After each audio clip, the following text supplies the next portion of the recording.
Bonsoir à tous et à toutes, ravi de vous retrouver. C'est l'heure de votre journal sur KMT, LCL, FM+, disponible sur la TNT et Canal Satellite, sur les réseaux Free, Orange, Bouygues et SFR en France et dans ces régions ultra-périphériques. Voici les titres. Les enseignants de Martinique ont appelé à la grève ce mardi 3 février 2026. L'avenir immédiat du transport aérien régional a été fixé hier à Pointe-à-Pitre. Pour marquer ses 20 ans d'existence, VacBand propose une exposition du 3 au 21 février au Rond-Point des Arts à Fort-de-France. Dans votre avis compte, faut-il se rapprocher de la Caraïbe? Et enfin le journal, le savoir et réfléchir de Roland Laouché. Voilà pour les titres. Et pour commencer ce journal, la camomille est particulièrement efficace pour calmer l'inflammation responsable des quintes de toux persistantes. Utilisée en infusion de fleurs séchées, elle complète parfaitement un protocole de soins doux pour les personnes aux muqueuses sensibles. La pensée du jour, le bonheur seul est salutaire pour le corps, mais c'est le chagrin qui développe les forces de l'esprit. Parlons maintenant de la qualité de l'air. Aujourd'hui, l'air est moyen, il en sera sans doute de même demain. Au lendemain de la veillée, la population du François s'est retrouvée hier à l'église Saint-Michel pour saluer une dernière fois la mémoire de Samuel Tavernier avant de l'accompagner jusqu'à sa dernière demeure. Une foule recueillie a ensuite traversé les rues du centre-bourg, portée par l'émotion et le souvenir encore vif de l'édile disparu brutalement. Les enseignants de Martinique ont appelé à la grève ce mardi 3 février 2026 en cause des conditions d'enseignement jugées indignes et un décret sur le congé de longue maladie dénoncé comme discriminatoire, la suppression de 70 postes à la prochaine rentrée. Une mobilisation était prévue dès 8h30 devant le rectorat de Terreville. C'est au mois de mai que seront jugés en appel messieurs Laguerre et Letchimy après les élections municipales donc. L'avenir immédiat du transport aérien régional a été fixé hier à Pointe-à-Pitre. En effet, le tribunal de commerce a décidé de placer Air Antilles en redressement judiciaire pour 6 mois, offrant un sursis à la compagnie aérienne qui fait face à des difficultés financières extrêmes et à une menace de liquidation. Cette mesure vise à permettre une éventuelle recapitalisation ou réorganisation de la société, avec en toile de fond l'incertitude persistante sur la desserte des lignes inter-îles de la Caraïbe française. On notera tout de même que si Air Antilles connaît les problèmes que l'on sait, c'est que d'une part, et c'est le plus important, le nombre de passagers n'est pas suffisant et que d'autre part, elle a subi des contrôles qui ont émis des doutes quant à la sécurité qu'elle offrait à ses passagers. Pour marquer ses 20 ans d'existence, VacBand propose une exposition du 3 au 21 février au Rond-Point des Arts à Fort-de-France. Une exposition qui raconte 20 ans d'une histoire entre la Martinique, la diaspora antillo-guyanaise et l'effervescence de la rue. Née en 2006 à Bordeaux, au sein de la diaspora antillaise, VacBand est en effet devenu au fil des années l'un des gros papiers emblématiques du carnaval martiniquais, un carnaval populaire, vivant et profondément ancré dans la rue. VacBand comprend 2 groupes en réalité, un dans l'Hexagone et un en Martinique, qui, au-delà de leur identité commune, ont chacun leur spécificité et co-construisent leur parcours à travers des rencontres. Un double ancrage géographique qui permet à ces membres de la diaspora de s'ancrer dans leur culture d'origine et à tous de contribuer à l'enrichissement du carnaval martiniquais. VacBand, qui a participé à plus de 100 carnavals, parades et prestations dans le monde, Miami, Toronto, Montpellier, la Barbade, Sainte-Lucie, entre autres, favorise ainsi le rayonnement du carnaval martiniquais, construisant un pont culturel durable entre les territoires. Vagabond a grandi et s'est fortifié au fil des années. Aujourd'hui, Vacaband, c'est un collectif fort de près de 60 musiciens, entouré de bénévoles et de membres non musiciens, âgés de 12 à 60 ans. Une diversité générationnelle qui fait la richesse du groupe, alimente une transmission active au cœur de son fonctionnement et qui démontre aussi qu'un projet culturel populaire peut s'inscrire dans la durée grâce à une organisation solide et collective. Vacaband poursuit d'ailleurs un travail de création musicale, de médiation culturelle et d'animations artistiques, notamment auprès des publics jeunes. Au bout de 20 ans d'existence, le groupe a réuni photos d'archives, vidéos, instruments, costumes emblématiques, trophées, témoignages et objets de scène pour nous raconter cette aventure culturelle et artistique, mais aussi une expérience humaine inédite et remarquable, puisque composée de 2 associations œuvrant à plus de 7000 km de distance l'une de l'autre, ça fonctionne. Accueilli au Rond-Point des Arts à Fort-de-France, un lieu choisi parce qu'il est un espace du quotidien, différent des lieux institutionnels classiques, l'exposition retrace le parcours de Vacaband, ses racines, ses engagements, ses évolutions, mais aussi les défis relevés pour faire vivre une association carnavalesque sur le long terme. Une histoire de transmission et de partage dont, grâce à cette exposition, le public comprendra mieux toute la signification.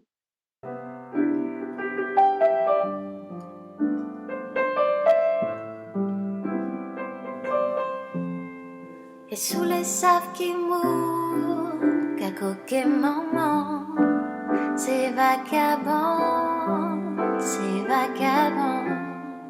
Et sous les sables qui mourent, qu'à coquet maman, c'est vagabond, c'est vagabond. Et qu'après pas. Les riverains de la RN1 à Derrière-Morne à Sainte-Marie maintiennent leur mobilisation contre une situation qu'ils jugent dangereuse, réclamant une intervention des autorités pour sécuriser la circulation sur cet axe. Alors même qu'ils réduisaient le budget de nombreuses autres administrations fédérales, Donald Trump a très largement augmenté celui du service de l'immigration et des douanes des États-Unis, l'ICE, dont on parle tant actuellement. L'ICE a été créé le 1er mars 2003 suite aux attentats du 11 septembre 2001. Il s'agissait de combiner des pouvoirs civils et pénaux afin de mieux protéger le territoire national contre les menaces extérieures, qu'elles soient terroristes, criminelles ou liées à l'immigration illégale. Au programme, davantage de prévention donc, mais aussi davantage de répression. Sous Bush, Obama et Biden, l'agence s'est consacrée essentiellement à la lutte contre le terrorisme et contre les gangs transnationaux, même si elle procédait déjà à de nombreuses expulsions de sans-papiers. Cette dernière activité s'était intensifiée sous le premier mandat de Trump, mais elle a explosé à son retour à la Maison-Blanche en 2025. Une évolution qui s'est accompagnée d'une augmentation spectaculaire des moyens financiers octroyés à l'ICE. Le Congrès, à majorité républicaine, a en effet alloué 75 milliards de dollars supplémentaires à l'ICE sur plusieurs années. Plus de la moitié de ce montant est destiné à la création potentielle de 100 000 places supplémentaires dans les prisons, le reste servant à l'intensification des opérations d'arrestation, de traque et d'expulsion. Cet argent vient s'ajouter au budget annuel classique d'environ 10 milliards de dollars, ce qui aboutit à le multiplier quasiment par 3. Les effectifs de l'ICE ont ainsi doublé pour passer à environ 22 000 agents aujourd'hui, à qui sont offertes des primes d'embauche allant jusqu'à 50 000 dollars. Plus de 300 000 personnes ont été expulsées en 2025, comme promis par le président, du jamais vu dans l'histoire états-unienne. Et aujourd'hui, l'ICE est en effet avant tout chargé d'arrêter et d'expulser les millions de clandestins supposés se trouver sur le territoire états-unien. Les agents recrutés sont rapidement formés et quasi immédiatement envoyés sur le terrain. Les partisans de Trump voient dans ce service un outil indispensable pour rendre l'Amérique sûre à nouveau, tandis que le Parti démocrate et de très nombreux citoyens dénoncent une machine répressive sans précédent et souvent réclament sa dissolution immédiate. Cette polarisation a atteint son paroxysme lorsque l'agence s'est retrouvée au centre d'une crise sociopolitique majeure à Minneapolis, dans le Minnesota, où ses agents ont abattu 2 personnes en janvier 2026. Les vidéos montrent la violence totalement disproportionnée dont font preuve les agents face aux événements. Le 7 janvier dernier, lorsque l'un d'entre eux a fait feu à bout portant à 4 reprises sur Renée Nicole Good, tuant dans sa voiture cette mère de famille états-unienne de 37 ans. Le 24 janvier, quand Alex Pretty, un infirmier états-unien venu filmer une de leurs opérations, a reçu plusieurs balles dans le corps alors qu'il se trouvait au sol, immobilisé et ne présentant aucun danger. Malgré les images, l'entourage de Donald Trump ne se prive pas de répandre un discours selon lequel les 2 personnes tuées portent l'entière responsabilité de ce qui leur est arrivé et affirme que les tireurs ont agi en état de légitime défense, tandis que Donald Trump prétend que ces morts sont le résultat du chaos provoqué par les démocrates. Il n'est pas inutile de rappeler que c'est aussi à Minneapolis que les forces de l'ordre avaient tué George Floyd en 2020. Et dans le cadre du programme Le plus grand musée de France, 48 œuvres en péril ont été retenues pour la 5e édition, dont 3 dans la zone Amérique. En Martinique, une œuvre de Coco René Corail aux 3 îlets est en lice, aux côtés de V Market Woman à Saint-Martin et de la Vierge des Marins à Saint-Pierre et Miquelon. Chaque œuvre lauréate bénéficiera d'une aide de 8 000 €. Votes ouverts sur www.sauvegardeartfrançais.fr www.sauvegardeartfrançais.fr, tout cela collé et en minuscules. Le MEDEF propose une série de mesures chocs pour favoriser l'embauche des jeunes. Les réactions des syndicats et des organisations de jeunesse sont d'ores et déjà très vives. L'idée centrale est d'assouplir fortement les conditions de rupture et le niveau de rémunération en début de carrière au nom de la lutte contre le chômage des 15-29 ans. Le MEDEF suggère de créer un CDI pouvant être rompu sans motif pendant les premières années, avec une indemnisation qui augmente en fonction de l'ancienneté en cas de rupture. Ce contrat s'inspire du modèle italien du contrat à droit progressif que le patronat juge efficace contre le chômage structurel. Cette proposition rappelle fortement le contrat première embauche ou CPE de 2006, abandonné après une mobilisation historique. L'organisation évoque aussi la possibilité d'allonger la période d'essai pour les jeunes peu ou pas qualifiés. Pour contrebalancer la précarité potentielle, le MEDEF mentionne l'idée d'obligation spécifique de formation à la charge de l'employeur pendant cette phase. Les syndicats ont immédiatement dénoncé ces propositions. La CGT notamment parle même de déclaration de guerre aux jeunes et aux salariés, en rappelant qu'on fête cette année les 20 ans de la victoire contre le contrat première embauche précisément. Par ailleurs, le MEDEF considère que le SMIC actuel peut freiner l'embauche des primo-entrants. Il propose donc un SMIC adapté pour les jeunes, ciblé sur un public précis pour une durée limitée et négocié éventuellement par branche. L'idée serait d'abaisser le niveau de rémunération au début en l'alignant davantage sur les compétences supposées des jeunes arrivant sur le marché du travail. L'organisation patronale insiste sur le fait qu'il ne s'agit pour l'instant que de propositions pour nourrir le débat dans le cadre des discussions entre partenaires sociaux. Ces négociations portent plus largement sur l'assurance chômage, la revalorisation des retraites complémentaires, sur le modèle productif français et sur la place des jeunes sur le marché du travail. À partir d'aujourd'hui, une quarantaine de clichés consacrés au patrimoine de Saint-Joseph sont à découvrir aux cases du quartier Presqu'île. Cette exposition est proposée par l'association Ouais Pli Loin à travers son club photo focal 212 en partenariat avec la ville. La présidente par intérim du Venezuela, Delcy Rodriguez, a annoncé une amnistie générale couvrant toute la période de violence politique depuis 1999. Explication. Cette décision présentée devant la Cour suprême à Caracas, au Venezuela, intervient moins d'un mois après la capture de Nicolás Maduro début janvier.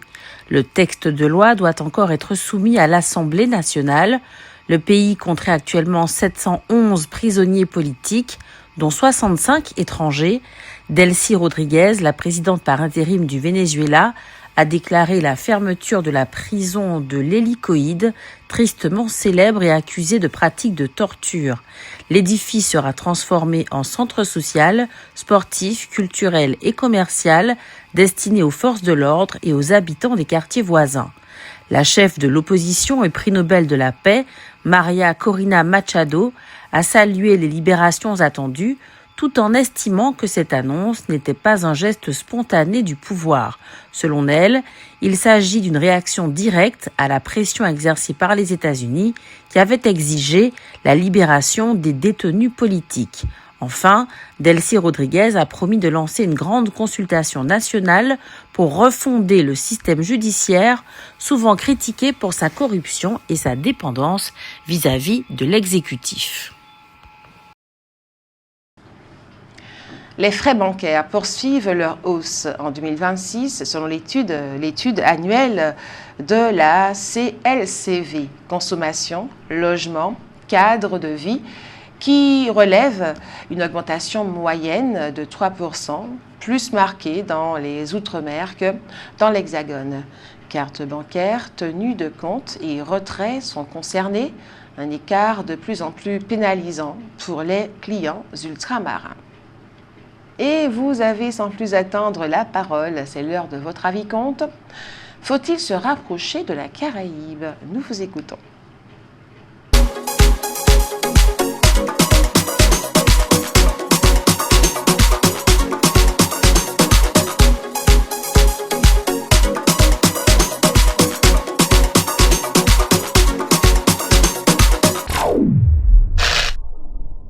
Est-il dangereux pour la Martinique de se rapprocher de ses voisins de la Caraïbe?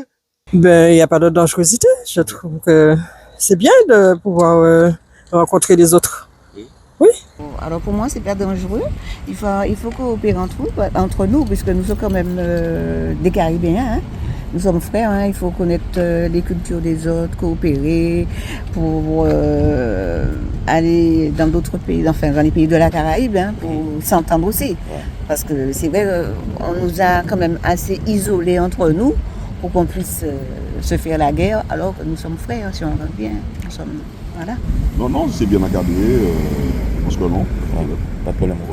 Pas du tout. Ce serait pour l'épanouissement, je pense. Enfin, l'épanouissement, c'est un grand mot, mais je pense que ce serait bien pour la Martinique qu'elle se rapproche des îles voisines. Le souci qu'il y a, c'est que malheureusement, le créole, l'accent est mis sur le créole uniquement en Martinique et en Guadeloupe. Et je me suis rendu compte que dans les îles, la priorité, c'est pas le créole. Et c'est quand même dommageable. Est-il dangereux pour la Martinique de se rapprocher de ses voisins de la Caraïbe? Oui, bonjour. Alors, je pense que ce serait quand même un atout pour nous, hein, de pouvoir échanger avec les îles voisines, de pouvoir apprendre de leur culture, de leur savoir-faire, savoir-être aussi. Hein. Donc, ce serait que du bénéfice. Non, pas du tout. C'est comme si c'est des frères et sœurs. Donc, je vois pas. Si le lien n'existe pas encore, il faudra le créer, tout simplement. Non, un rapprochement, justement, serait bénéfique. Au lieu de tout le temps être tourné vers l'Europe ou vers la métropole de manière générale, ce serait bien qu'on se rapproche de ceux qui nous ressemblent, donc les îles voisines, et puis on serait plus proche au niveau culturel et ce serait une meilleure entraide. Voilà. Et ce serait une très bonne chose puisque ça nous permet de communiquer avec nos voisins anglophones, quoi. Surtout pour l'anglais, quoi. Parce que je pense qu'on se situe dans la Caraïbe, nous devrions être bilingues, quoi. Ce serait une très bonne chose, tout ce que je peux dire.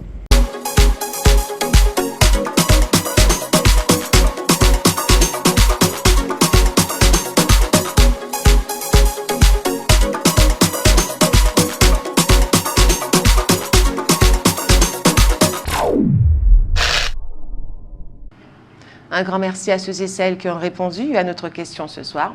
Nous passons au savoir et réfléchir de Roland Laouché.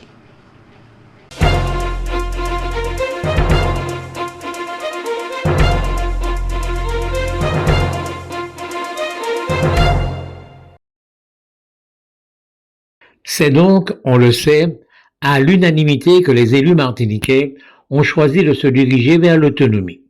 Le gouvernement lui-même semble ne pas y être hostile, même si, pour l'instant, ce qui semble le préoccuper, c'est la lutte contre le narcotrafic. Nous en reparlerons.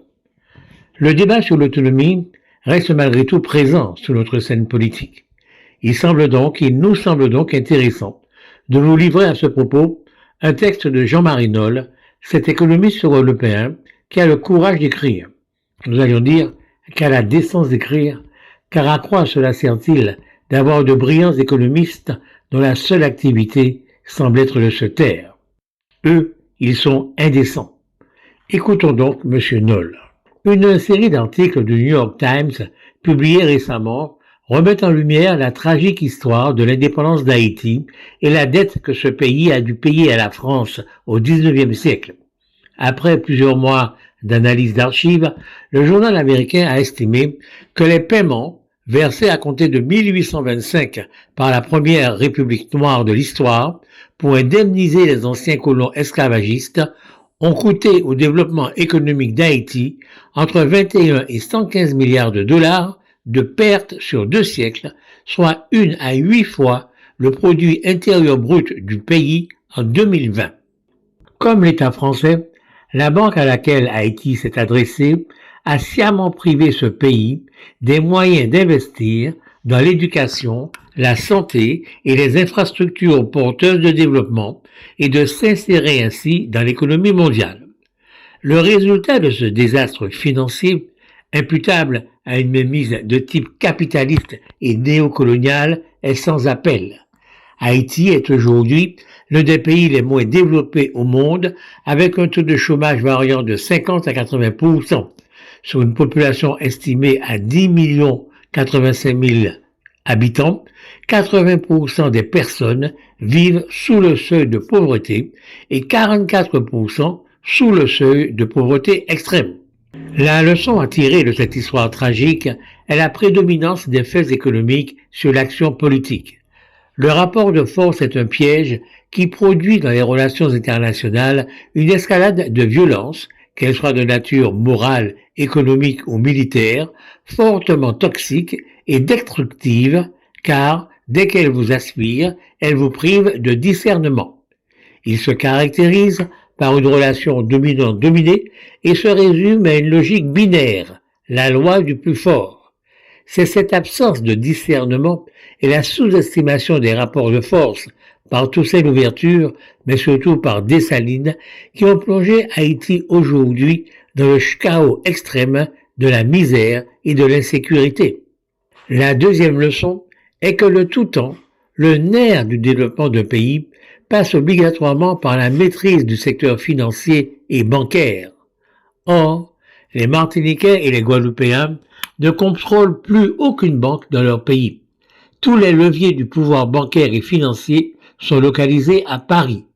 De fait, c'est l'impuissance qui est encourue d'avance, même en obtenant le levier de la fiscalité avec un changement statutaire. Ne nous y trompons pas, le nerf du système de développement n'est pas la fiscalité, mais le secteur bancaire et financier. Le carburant d'un tel système, c'est le crédit, l'endettement privé et public qui compense la stagnation des revenus du travail au nom de la compétitivité.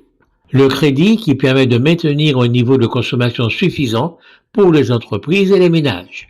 C'est la raison pour laquelle je plaide pour une action forte, d'abord sur le modèle économique et social. Ensuite, cela n'exclut nullement un changement des institutions et d'ailleurs, même si la réforme avait lieu demain, avec l'assentiment du peuple, eh bien la mise en œuvre effective prendrait au moins 10 ans. Alors, entre-temps, que fait-on?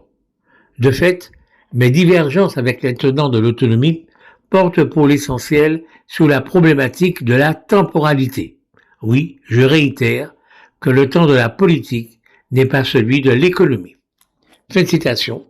et c'est signé Jean-Marie Noll, économiste guadeloupéen. Et après le savoir y réfléchir de Roland Laouché, et pour conclure, la rubrique santé, hypnose et cerveau. Depuis les années 1990, les scientifiques disposent enfin d'outils pour investiguer le fonctionnement du cerveau et ce qui s'y passe sous hypnose. Verdict, il s'agit bien d'un usage de conscience particulier. De nombreuses expériences en imagerie cérébrale ont démontré que le cerveau fonctionne différemment sous hypnose. Quelques exemples. Lorsqu'une personne se remémore un souvenir agréable sous hypnose, elle active des zones associées à la vision et aux sensations motrices, comme si elle les voyait, sentait et bougeait alors qu'elle est immobile. Ces données concordent avec le ressenti des personnes sous hypnose, qui ont l'impression de revivre ces moments, alors que pendant la remémoration habituelle d'événements, ils se souviennent seulement de leur vécu, ce qui active d'autres zones du cerveau. Autre exemple, lorsqu'une personne regarde un panneau coloré, elle active une région particulière de son cerveau qui encode les couleurs. Sous hypnose, lorsque le thérapeute suggère que le panneau a perdu ses couleurs, les gens disent voir le panneau en gris et la région de leur cerveau qui encode les couleurs n'est en effet plus active. Sous hypnose, il est donc possible de croire à des illusions auditives ou visuelles dont on trouve des traces dans le cerveau. D'autres expériences ont démontré que l'hypnose peut réduire la douleur jusqu'à 50%, ce qui a permis le développement des opérations sous hypnose. Il ne s'agit pas uniquement de détourner l'attention du cerveau sur la douleur. Le processus hypnotique entraîne un traitement différent de l'information douloureuse par le cerveau. Sous hypnose, les capacités de raisonnement, d'analyse et de jugement diminuent, l'accès à la mémoire est différent et la personne accepte plus facilement les suggestions. Voilà, c'est la fin de ce journal. Merci à vous de l'avoir suivi. Merci de votre fidélité. Ce journal a été réalisé avec la participation de Jordan Adélaïde, Jean-Michel Césaire, Jenny Georges, Alain Jean-Paul, Daniel Jazz, Sarah Verne, Hugues Blanzy, Marie-Josée Joseph, Simao Laouché et Roland Laouché. Il est diffusé à 18h30, 20h, 22h et demain, 6h25. Il est également disponible en multidiffusion sur la TNT et Canal Satellite sur les réseaux Free, Orange, SFR et Bouygues en France et également, bien sûr, sur notre site kmttelevision.fr. kmttelevision.fr. Je vous souhaite une agréable soirée. Prenez soin de vous. Je vous dis bien sûr à demain et que Dieu garde la Martinique.